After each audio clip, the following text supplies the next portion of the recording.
Bonjour à tous. 2025 s'annonce comme une année exceptionnelle en termes de sortie de jeux de qualité. Je vous propose les 10 jeux que j'attends le plus dans cette nouvelle vidéo.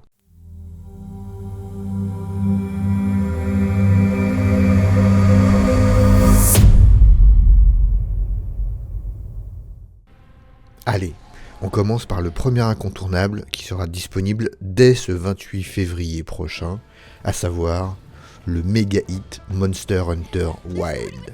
Ce nouvel opus de Monster Hunter sera l'occasion pour Capcom de passer enfin à la nouvelle génération, à en croire par les graphiques présentés, très impressionnants, ainsi que par le nombre incroyable de monstres proposés. Mais le réel changement résidera dans le fait qu'il s'agit, pour la toute première fois de la licence, d'un open world à part entière.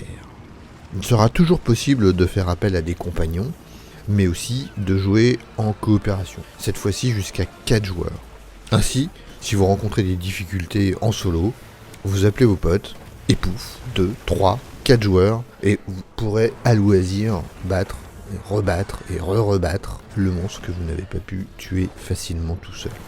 Enfin, il semble que les développeurs aient intégré une météorologie tout à fait dynamique, ce qui aura une incidence directe sur le comportement des monstres que vous rencontrerez.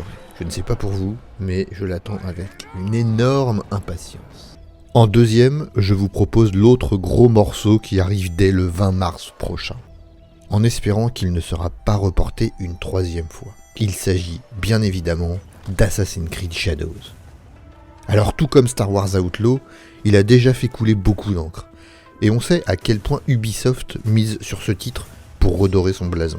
Cet opus nous entraînera dans un grand open world, à l'époque du Japon féodal, avec pas mal de nouveautés intégrées, concernant entre autres l'évolution de la furtivité, mais aussi avec l'intégration fort prometteuse de l'évolution des saisons, tout comme Monster Hunter Wilds, à croire que les développeurs sont parlés entre eux. Et cette fameuse évolution des saisons pourrait avoir des incidences directes sur le gameplay et sur le comportement des différents ennemis que vous rencontrerez. Mais le projet Assassin's Creed est beaucoup plus tentaculaire. On pourrait éventuellement parler du projet Infinity, cette plateforme dorénavant appelée Animus Hub, qui tend à centraliser l'ensemble des différents Assassin's Creed dans un seul et même endroit. Mais ce n'est pas le sujet de cette vidéo. Juste un peu avant Assassin's Creed Shadow, le 6 mars prochain, sortira le tout nouveau jeu du créateur de It Takes Two et de The Way Out. J'ai nommé Split Fiction. Le dernier né de Azalite Studio, dirigé par le très charismatique Joseph Fares, nous entraînera une fois de plus dans un jeu coopératif avec écran scindé, à distance ou en local, qui reprendra la même mécanique de jeu que les deux jeux précédemment cités. Nous aurons le droit sans aucun doute à une intrigue et un scénario sans pareil. Dans cet opus, nous incarnerons deux personnages différents, Zoé et Mio, les deux prénoms des deux filles de Joseph Fares pour la petite histoire. Et nous serons amenés à être immergés dans un cadre très science-fiction, qui cassera avec l'ambiance de It Takes Two, un peu fantastique, cartoonesque, dessin animé. Une vraie rupture avec l'ambiance des précédents jeux. Il sera question de voyager dans une série de mondes et d'histoires parallèles, tout en résolvant des énigmes, des puzzles et des combats toujours plus différents les uns que les autres, tout en consolidant le lien existant entre les deux personnages. Une très belle aventure donc à faire à deux, à distance ou pas. Allez, on enchaîne avec le titre qui me hype le plus en ce début d'année 2025. Je l'ai découvert un peu par hasard. Celui qui est déjà estampillé comme étant le Souls-like par excellence. Je parle de The First Berserker, Kazan. Attendu pour le 27 mars prochain, on incarne dans ce jeu un ex-général d'armée nommé Kazan. Trahi, mais ayant survécu à la mort, il partira se venger dans des contrées enneigées. Avec son style graphique très particulier, style dessin animé tout en cel shading, ce jeu promet des combats épiques face à un nombre considérable de boss plus féroces les uns que les autres. Il sera sans aucun doute exigeant et très punitif. Vous pouvez d'ailleurs déjà le tester, car une version de démonstration qui dure près de 2 heures est disponible sur toutes les plateformes, PS5, Xbox et PC. Cette version de démonstration a bénéficié de tous les retours que les joueurs avaient pu faire auprès de l'équipe de développement suite à sa mise à disposition de la bêta ouverte il y a à peu près 3 mois de cela. Mais je partagerai très prochainement ma vidéo test concernant cette démo, je suis en train de la faire. Alors n'hésitez pas à vous abonner et à activer la cloche pour ne rien rater de ce test. Pour enchaîner avec les Souls-like, un projet dont on n'entend plus vraiment parler depuis pas mal de temps, vient de revenir au devant de la scène il y a quelques jours, avec pas moins de 27 minutes de gameplay de démonstration. Je veux parler de Phantom Blade 0. Toujours pas de date de sortie, en revanche, les développeurs ont quelque peu changé leur fusil d'épaule, car il ne s'agira plus du tout d'un Souls-like, mais plutôt d'un bon gros hack and slash, à la Devil May Cry. Je vous mets en lien la démonstration pour que vous vous fassiez une idée par vous-même. Mais la direction artistique et les combats ont l'air incroyables. Allez, on enchaîne avec une exclusivité PlayStation 5, qui est très attendue par les aficionados du Japon féodal. Je parle ici de Ghost of Yotei, la suite de Ghost of Tsushima.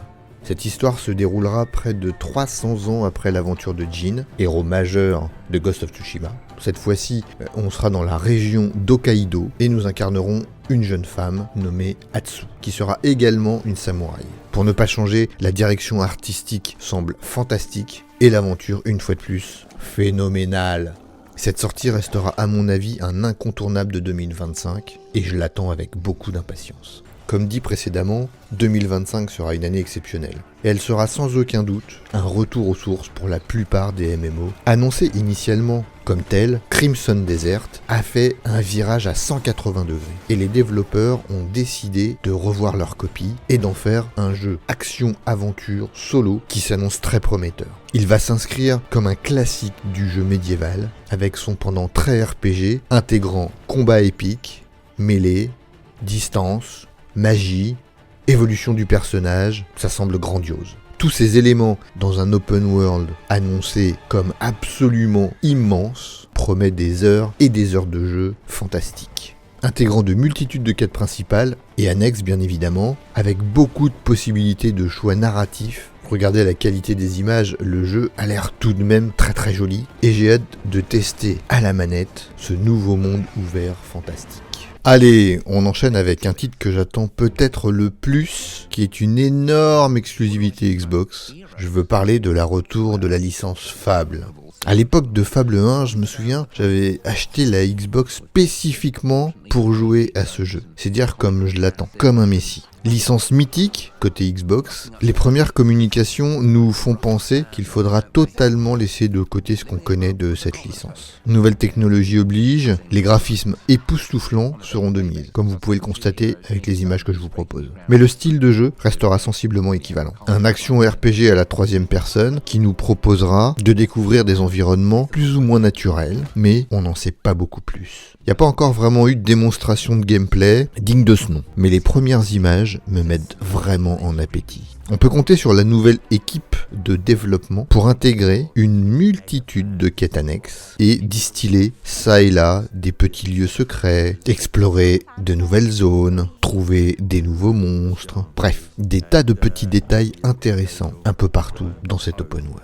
Cette nouvelle équipe de développement, Playground Games, sont les développeurs de Forza. Forza, pour la petite histoire, c'est un jeu de voiture. On se demande ce que des développeurs qui ont développé un jeu de voiture vont apporter comme nouveauté à un jeu action-aventure. Et j'ai hâte de le découvrir en tous les cas. Une chose est sûre, c'est que ce RPG solo me donne envie dans tous les domaines.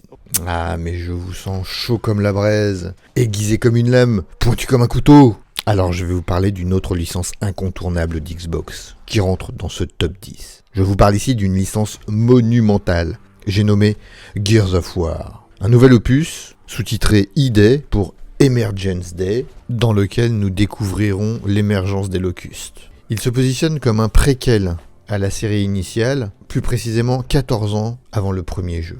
Il semble que la recette qui a fait l'ADN de la série soit conservée, à savoir un bon gros shooter à la 3e personne, avec, on l'espère, la possibilité comme d'habitude de jouer en coopération avec un écran scindé ou à distance.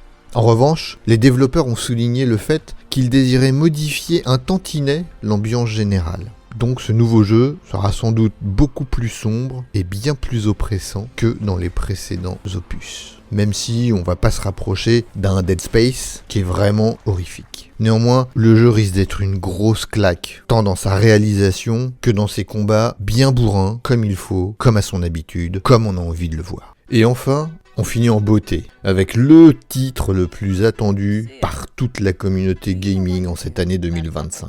Car il semble pour une fois que Rockstar Games n'ait pas encore communiqué sur un report éventuel du mythique GTA, avec sa version GTA 6. Sans aucune communication durant toute l'année 2024, nous attendions tous un deuxième trailer durant la cérémonie des GOTY du mois de décembre dernier. Mais comme à son habitude, le studio laisse courir des dizaines de rumeurs concernant la future sortie du titre. Tout le monde y va de son commentaire. Un potentiel report en 2026, l'arrivée d'un deuxième trailer, que sais-je encore. Bon, la vérité, elle est tout autre. En fait, personne ne sait rien du tout, et on attend avec impatience que le studio nous dévoile quelques images supplémentaires. Et on va croiser les doigts pour que le titre sorte bien en cette fin d'année 2025. Mais mon petit doigt me dit que le tant attendu deuxième trailer ne devrait plus tarder. Alors n'oubliez pas de vous abonner et d'activer la cloche pour ne rien rater sur les annonces de la sortie de ce GTA 6. Mais une chose est certaine, c'est que c'est un jeu, si ce n'est le jeu, le plus attendu de cette année 2025. Ce qui en termine avec mon top 10 des jeux que j'attends le plus en cette année 2025. Alors oui, j'aurais pu évoquer quelques autres gros hits, comme par exemple Death Stranding 2, qui semble être la suite directe du premier opus, comme également Marvel Wolverine. On a eu un trailer il y a un an de cela, et depuis, plus de nouvelles. J'aurais pu évoquer également le remake de Metal Gear Solid Delta, qui a l'air somptueux, eu égard aux images qui sont distillées dans les différentes présentations du jeu. Ça aurait fait un top 13. Alors j'aurais pu, effectivement, ajouter Elden Ring, Night Rain, mais le système de jeu annoncé par les développeurs, évoluant de façon conséquente, me hype moins, il faut bien le dire. Et enfin, pour faire un top 15, j'aurais pu évoquer Clair Obscur Expédition 33, développé par une équipe française, Cocorico. Mais il fallait bien faire un choix, et j'ai préféré me cantonner à un top 10. Un choix totalement arbitraire et personnel, je vous l'accorde. En attendant, vous me direz en commentaire quel jeu vous intéresse le plus, quel jeu vous comptez faire, ou pas, et si cette sélection vous a plu. En attendant la confirmation des dates de sortie officielles qui arriveront dans les prochaines semaines, sans aucun doute, je vous dis à très vite, et bonjour chez vous.